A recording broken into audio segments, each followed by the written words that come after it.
As we move further to Unit 3, this is going to be Chapter 6, Section 3, confidence interval for what we call population proportions.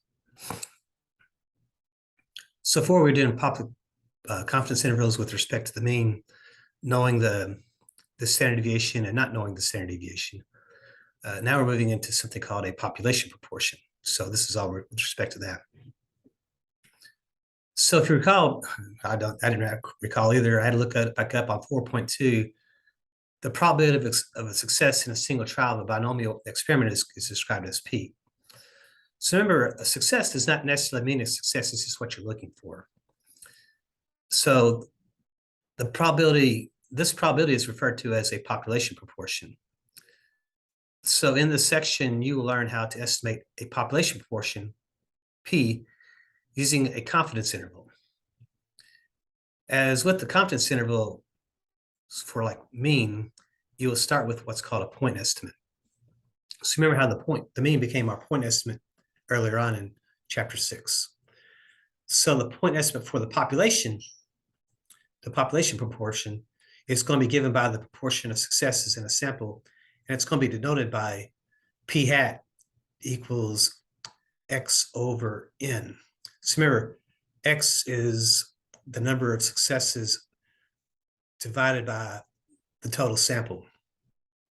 So this is described as a sample proportion, which a lot of times we'll write this either as a decimal or as a percent. We won't actually leave it as a fraction. So again, X is the number of successes in the sample. And again, successes does not necessarily mean successes. It's really what you're looking for. And again, N is the sample size. So the point estimate for a population proportion, again, which they're using P for the population proportion, it's going to be denoted as, so P hat is going to be the point estimate. And Q hat is going to be found by going 1 minus P hat. So remember, the Q hat is going to be the failures, what you weren't looking for. So we have these P hats and Q hats now.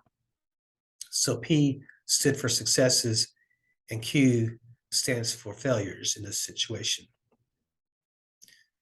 So finding a point estimate for the population proportion.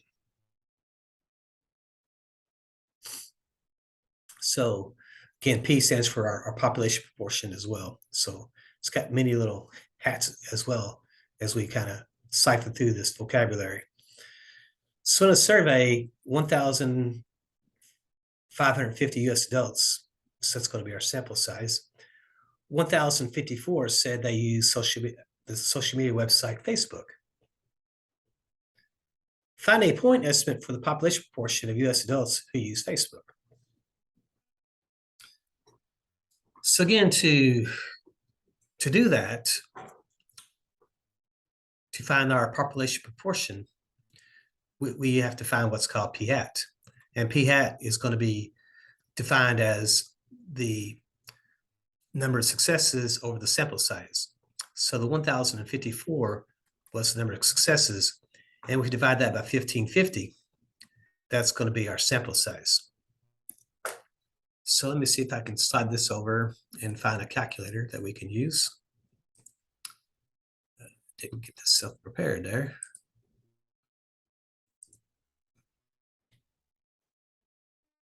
Okay, time out here.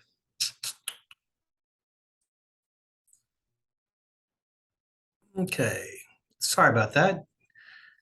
Just got a new calculator here and it didn't want to open for me. So if we do 1,054, if we divide that by the 1,550, that gives us our decimal version of this. A lot of times they'll round things to 3 decimal places. So we would say 0.703. As a percent, that'd be like, 70.3 would be our sample population. So about 70.3% of our sample size would be using Facebook. So that would be one thing you'll have to do, is find what's called the point estimate or the population proportion. or I should say the sample proportion. So another thing you may be asked to do is use the confidence interval to find the margin of error for a sample proportion.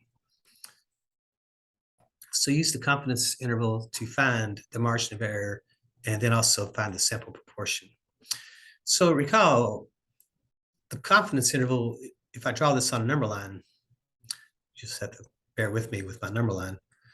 You know, the 0.660 would be the leftmost side of the interval, and 0.688 would be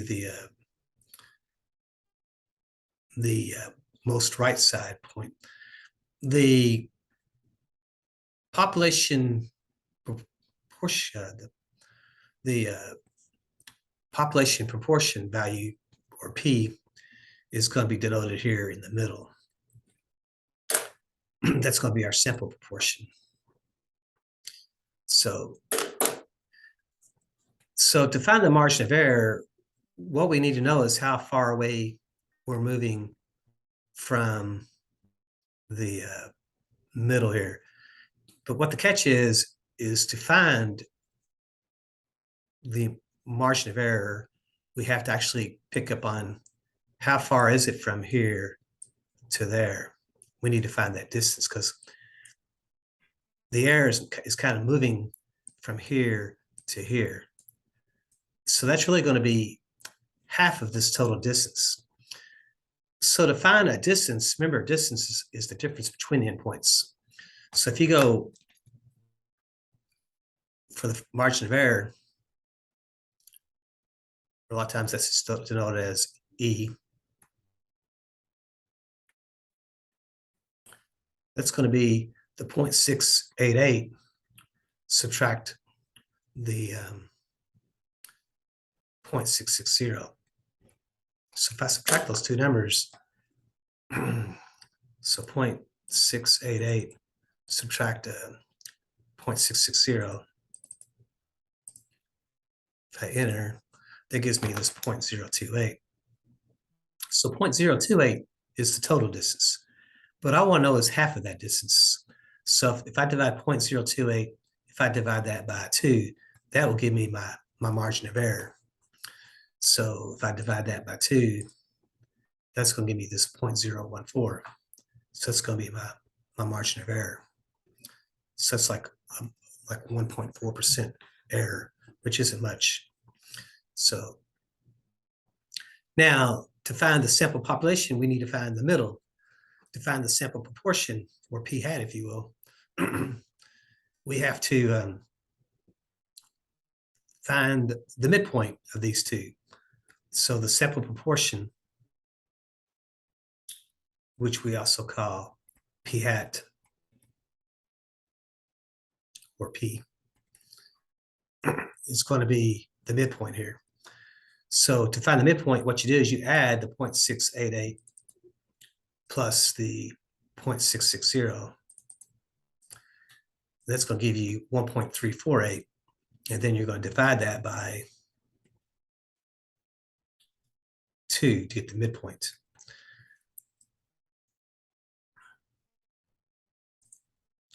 So it's going to give me this 0.674.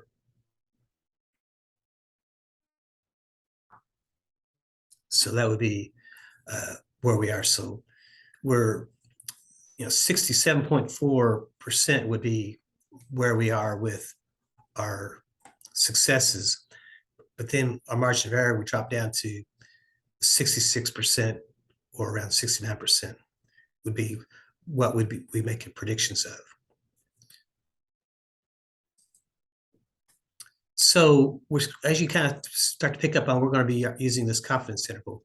So to find a confidence interval, notice how we have our sample proportion minus our error. It's got to be between then, which they use P here. So, P again is our sample proportion. So, but we have to use P hat minus E and P hat plus E to get our actual confidence interval. So really, to find E using a formula, we have to know that critical Z-score that's going to come from our confidence level. And then the P hat's going to be our successes, and our Q hat's going to be our failures. We divide it by N, which is our sample sizes.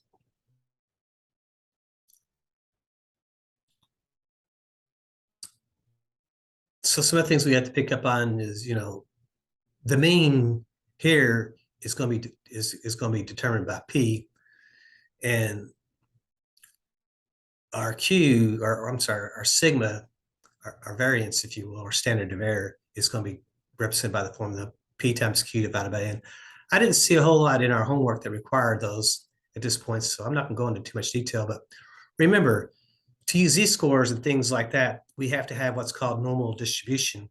If it's not normally distributed, then we cannot do that. So if we have to verify that we have enough information in our sample size to be normally distributed, remember before it had to be N times P was greater than or equal to 5, N times Q is greater than or equal to 5. Now it's got to be N P hat, it's got to be greater than 5. N Q hat, it's got to be greater than 5. If that's true, then we are allowed to use the z-scores and use a normal distribution as a strategy. So in constructing a confidence interval, we first have to find that point estimate, which is that P hat, or we call that our sample proportion. We also need to verify that N P hat is greater than equal to 5, and N Q hat is greater than equal to 5. So if that's true, then we are able to use our normal distribution strategies.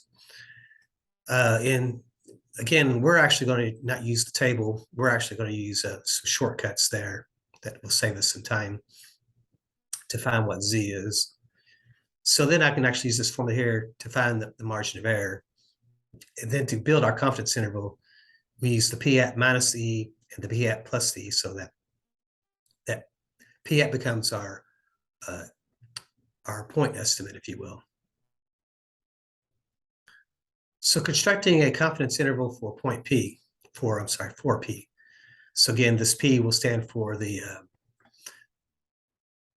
population, what do they call that there again? Population proportions.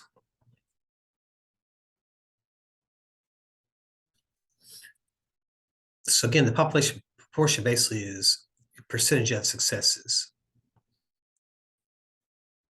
So use the data in example 1 to construct a 95% confidence interval for the population. So in example 1, we had this 1,050 was our sample size, and 1,054 was our successes. So here we have to pick on that N was, I forgot, 1,550 and then 1,054. And our sample set, our X was the 1,054, which was the successes. So 1,054 used Facebook out of 1,550 surveyed. So we have that information. So the first thing we need to do is find the P hat. So the P hat is going to be the 1,054 divided by the 1,550. So we did that already. We said that was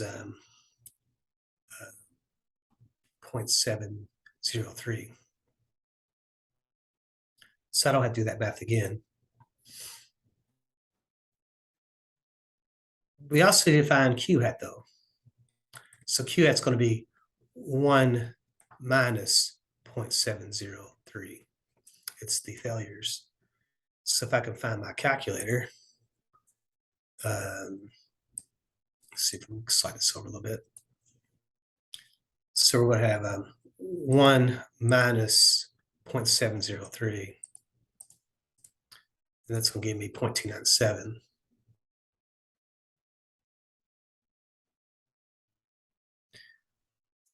Okay. Now, that thing is we have to show that n times p hat is greater than or equal to 5 and n times q hat is greater than or equal to 5. So I'm just going to go what 1550 times 0.703, and that's clearly way big. So probably not gonna have any problems with the q, even though it's a smaller number there. So the 1550 times 0.297, and we also get a number quite a bit bigger than 5, so we're okay there. So this is normally distributed, which allows us to use the z-scores. So to find the z-score for 95% confidence, I just wrote these down so we don't have to go do that. Remember, we also had a spot on our calculator where we could find those z-scores as well.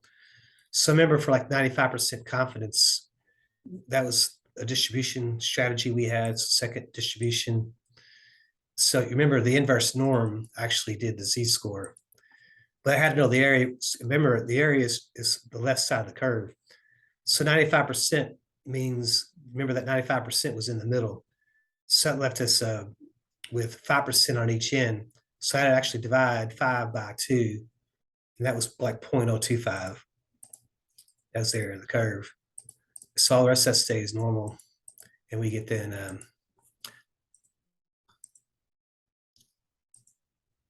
if we paste that over, we get this negative 1.96. Remember, things are symmetric, so we can also use a positive z-score. So it's not a bad idea to write these down so that we don't have to keep looking those up or calculating them.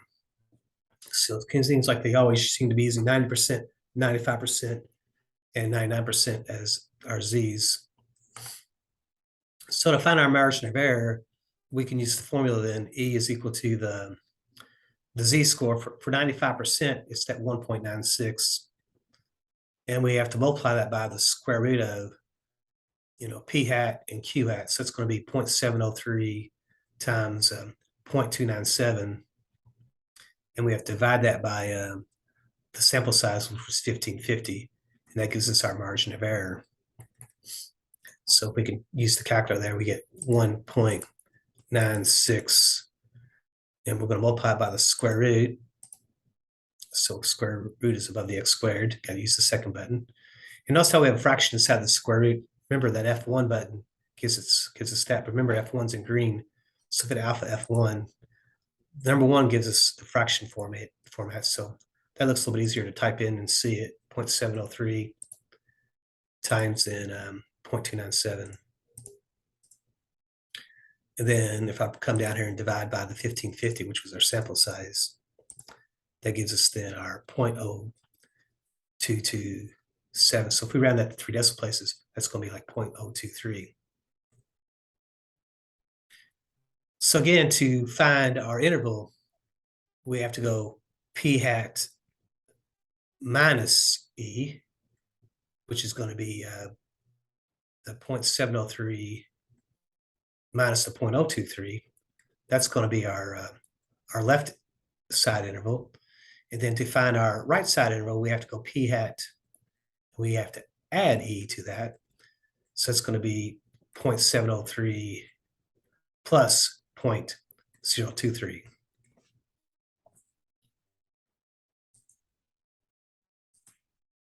So let's see if we can make this move down. Oop, that didn't quite work.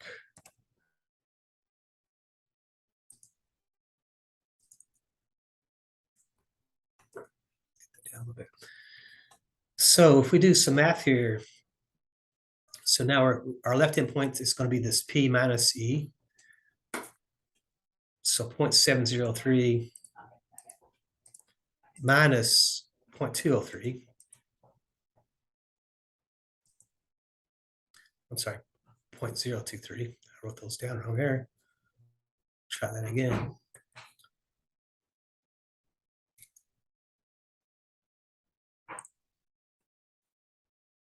That's where math can get a little tricky, is just writing it down.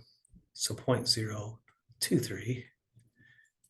Okay, so let's back up over here. 0.023. That looks correct. So it's going to be 0.68.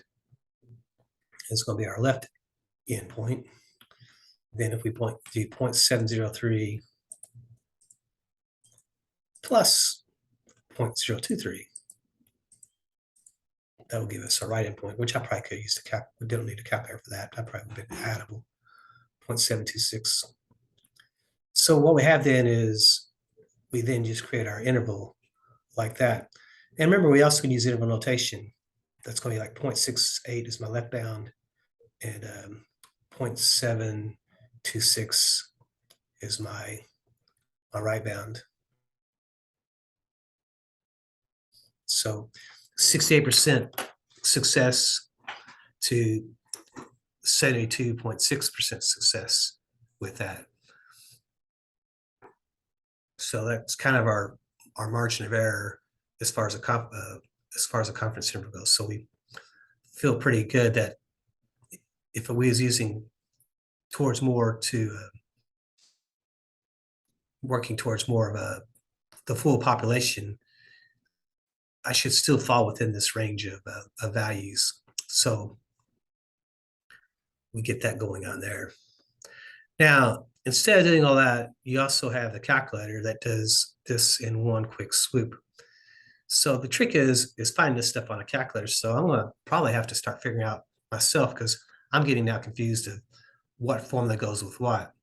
So if we hit stats and go to test, if we go down to the one that's got A by it, this one that says prompt Z INT, I'm not really sure what that is, but if it said POP, I would be okay, population proportion. But I guess that's just for that may just stand for proportion. It's the same population proportion, that just means proportion. So if we enter there, notice how it's asking for our P, our successes. So we had the X value of 1,054. That's how many people actually used Facebook. And then the N is the sample size, which is 1,550 were surveyed. The confidence level is the 95%, change that to a decimal, 0.95. If I hit calculate, notice how it gives me 0.656 and 0.703. So that's not giving me the same numbers here. So they're saying my p hat should have been a 0.68. So let me double check some things here, and we'll get back with you on this.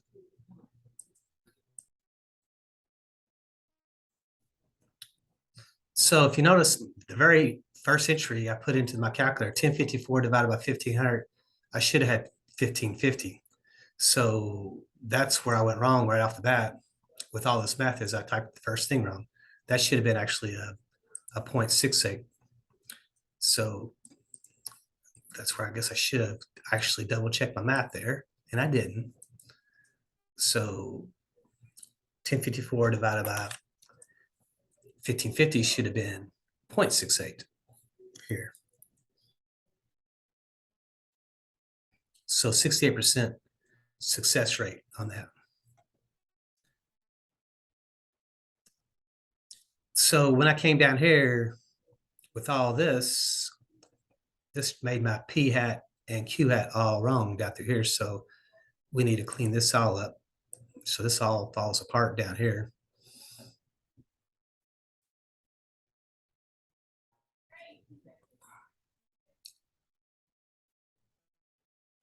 Got a lot to erase on it. So I have to pause this for a second, get myself all cleaned up. So resuming this, like we said, we had our sample size was 1550. Our number of successes was the 1054. So when we did our p hat, our sample proportion, we got 1054 divided by 1550, and we should have got this 0.68. And then to find q hat, we actually have to go 1 minus this 0.68. So if we do 1 minus 0.68, again, I probably could have done that in my head, but 0.32 would be our q hat.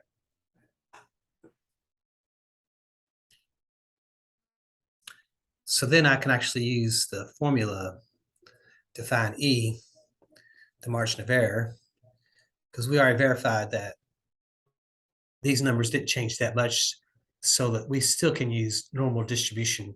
In other words, we can still use the z-score. So E is going to equal then the z-score, which we said the one that goes with 95% is the 1.96. So 1.96 is that value there. And then our p hat was the 0.68. And we're going to multiply that by our q hat, which is the 0.32. And we're going to divide that by our sample size, which was 1550. So if we do that math, the 1.96 times the square root of p hat is the 0.68 times the q hat, which is the 0.34. And if we now divide that by, oops, I'll probably want to use my F1 button there. So alpha F1 fraction, it just looks better to me. 0.68 times 0.34. Drop it down, 1550. That looks like what I have set up. Hit enter. My thing there should be 0.024.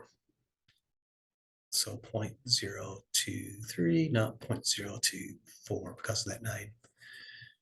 So then to create my confidence interval, we need to know p hat minus E, which is going to be 0.68 minus 0.024. That's going to give me my left endpoint. And then p hat plus E is going to give me my right endpoint. So 0.68 plus 0.024 will give me my right endpoint. Again, I'm always horrible at subtraction, so 0.68 take away 0.024, we're going to get a 0.656. And then if we go 0.68 plus 0.024,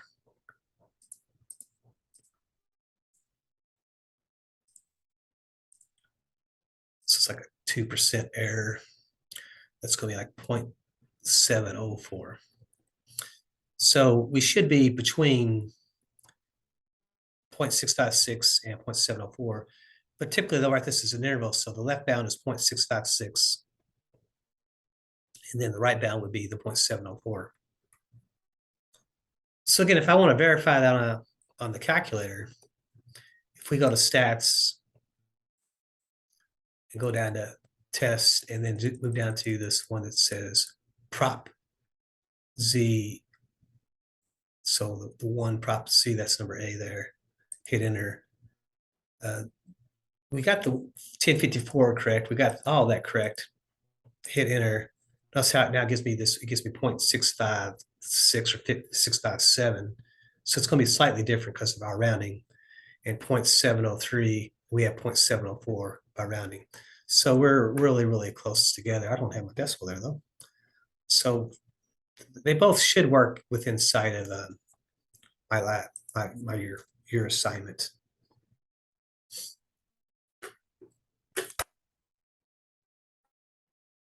So let's look at another example, constructing a confidence interval for P.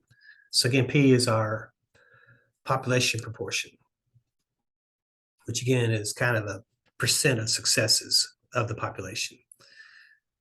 So the figure below is a survey of 800 US adults from ages 18 to 29. Construct a 99% confidence interval for the population proportion 18 to 29-year-olds who get their news on television. So this table shows how people get their news online. Notice how for 18 to 29-year-olds, 50% get their news online. Television, 27%. Radio is 14%. And print and newspapers is only 5%.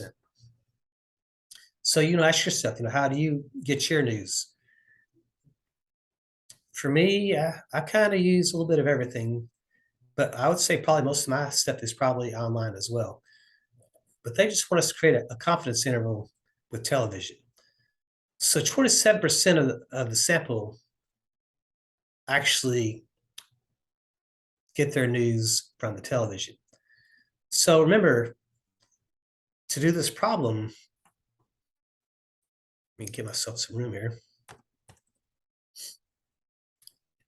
To make this problem work, we need p hat. P hat is going to be x divided by n. So the x is the successes. Well, they don't give us that. They only give us the 800. But what they do say is, 27% of 800 do get their news from the television. So if I can figure out what 27% of 800 is, that's going to actually give me my successes. So remember, I can just multiply 0.27 times 800 to get that, because the word of actually implies multiplication. 0.27 times this 800. That actually tells me that x is actually this 216. So to find my p hat, I have to go 216 divided by the 800. And that's going to be my p hat. 216 divided by 800.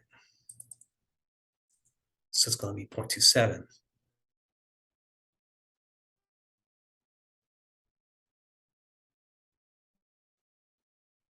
So notice how that actually is my p hat, is the 27%.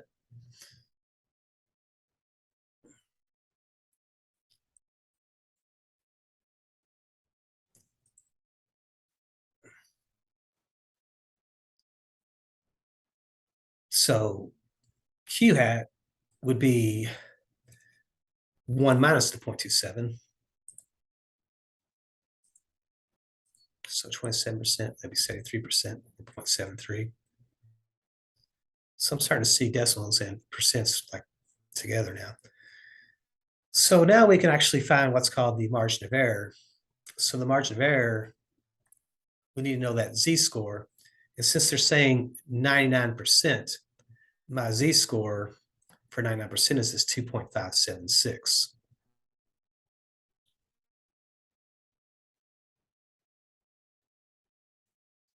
If we multiply that by the square root of p hat, which is 0.27, and if we multiply that by q hat, which is 0.73, if we divide it by the sample size, which is 800, that would give us our margin of error.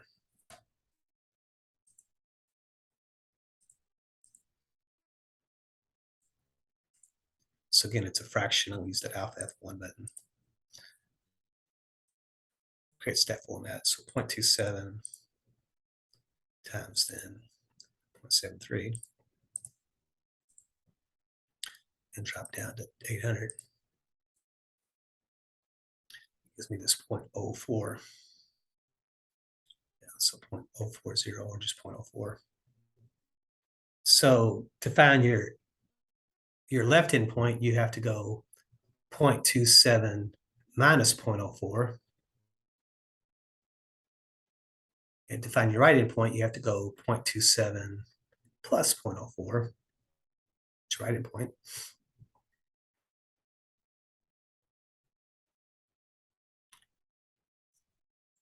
So 27 minus 0.04, that's like what, 0.23.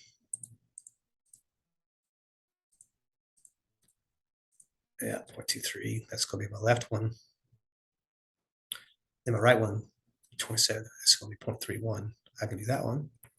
So, we should be in between those values. So as an interval, we should have 0.23 to 0.31. So what they're saying basically is we're 99% confident that between 23% and 31% of the population get their news from the television. So if I want to do this on a calculator under stats, we go to test, number A prop, this one prop ZINT, that's the one we want. If we hit enter, we need to know what X is. So we actually had to know that 216 here. So we actually had to do 27% of 800. That's the number of successes we had. 1550 was, nope, it was 800 now. And the confidence interval was, it's no longer 95, it was actually a 99% confidence. So 0.99. Go to calculate.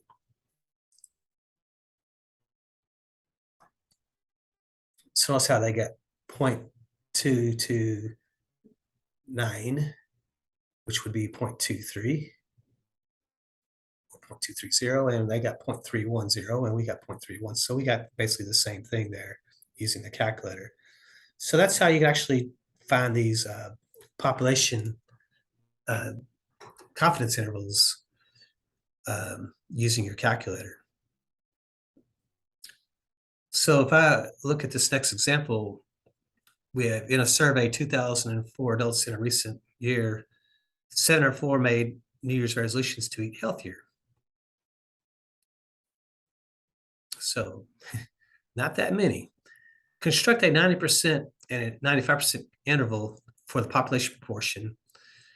Interpret the results and compare the widths of the confidence intervals. So let's see what we can do here. So remember, everything is with respect to what's called the population proportion. So to do this, I think we can just use the calculator here. I always do this wrong. Try it again. Stat, test, down arrow it. I keep pointing, hit enter at that spot, but I got to go all the way down to A first, hit enter. So 704 for successes, and then 2004, but we want a 90% confidence level. So it should be a lot wider of a confidence area. The more confident you are, it should get narrower and narrower. So let's see what happens here. So for 90% confidence, our interval is going to be 0.333 to 0.367. So I ran to 3 decimal places. So 0.369 actually, if I round correctly. That 8 should go up to a 9. So 0.369. So, what they're saying is, about 35% is what we expect, but I'm 9% confident that it's going to be between 33% and 36%. Now, if we do 95%, it should be a tighter window. The width should get narrower. So let's see what happens here. Because if you want to be more confident, you have to be a little bit less with your percentages. Let's see, I keep doing that. Down to the A one. So I'm taking that proportion population helps out a little bit. So here we've got all that, but now we're just changing the confidence level to a 95. Let's see if our interval gets wider or narrower. So 0.330. Notice that's a little bit smaller than 0.33. And then 0.372. So really not much difference between those. So everything really basically stays the same. So 0.372. So between 90% and 95%, there's really not much difference in the intervals. They're really about the same width, really. So it's still a pretty tight window. So that's how I'd be comparing them. So, and this is all with respect to the population proportion. So we're confident like 35% is what the population proportion was. So we're thinking around 35% successes. Here we're saying around 33 to 37. And here we're saying basically 33 to 37 as well. So not much difference between that in confidence. Okay. So next thing we get into is to get this all normally distributed, what does our minimum sample size have to be to be able to use our z-scores and stuff? So To find this minimal sample size, we have this formula here it's been modified from this formula up here that we had for E.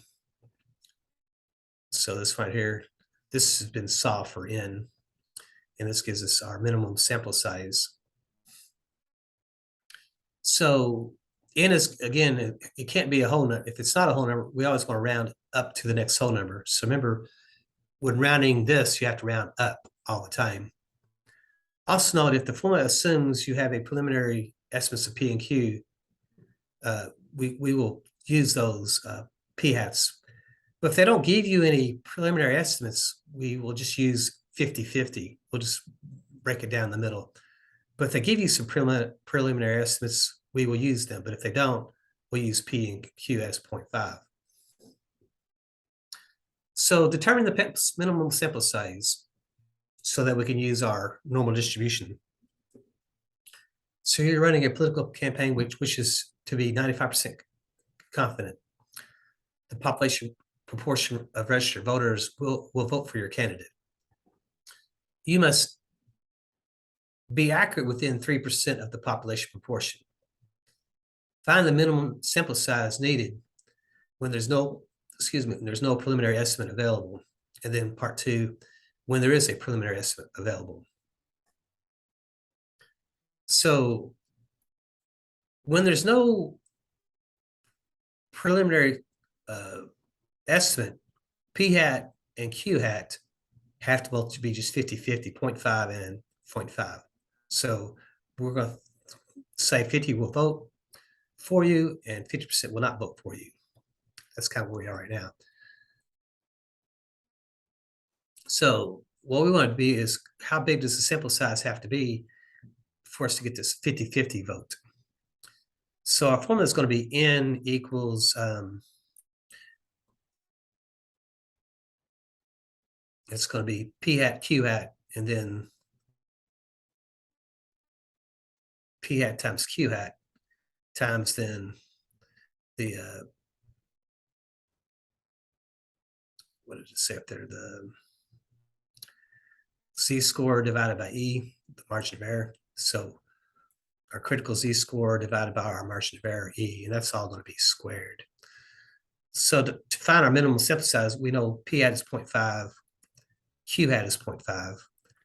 Our Z-score comes from being 95% confident. 95% confident, I think I wrote those up somewhere, so we're not going to look that all up every time. That's going to be that 1.96. After a while, you may just start to memorize these if you have a really good memory.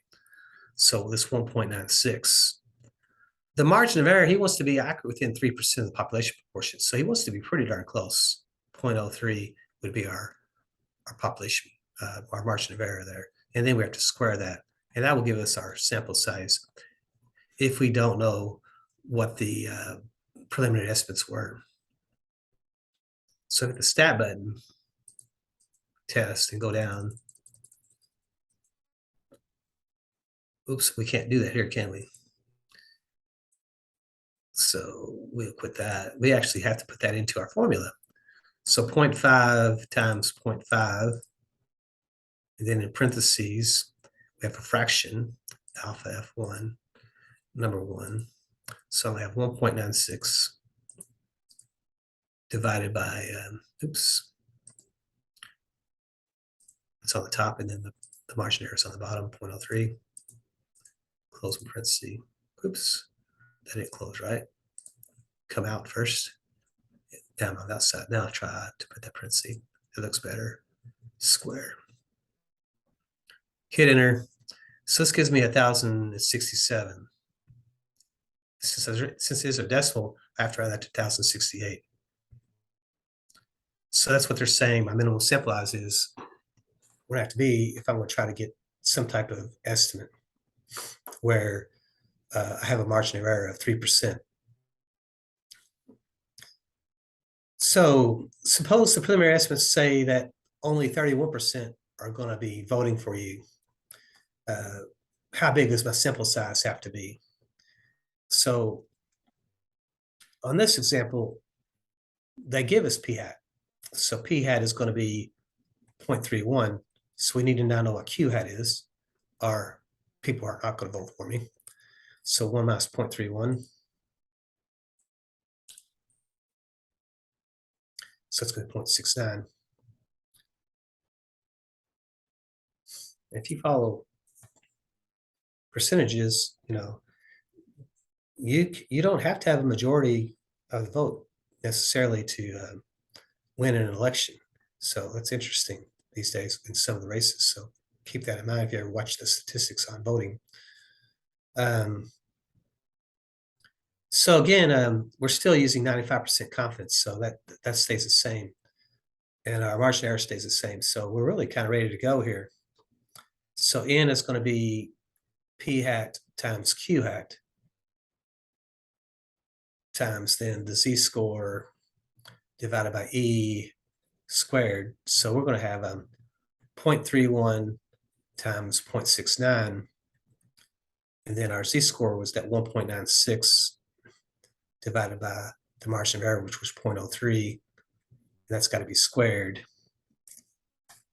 So if we use that formula, 0.31 times 0.69, and then in parentheses, we have a fraction. We'll use number 1 there. So 1.96, and on the bottom, we have 0.03. Come out a little bit, square parenthesis there, and then square it. So notice that we didn't have to have as big of a population there to get to that. That should make sense. So, oops, since there's a decimal, I need to be rounding up. So it should have said 914. So if there is a decimal, we round up to the next whole number, which would be, my sample size is actually going to be 914. All righty. So it takes you through a little bit of section 6.3, working with confidence intervals involving the population proportion.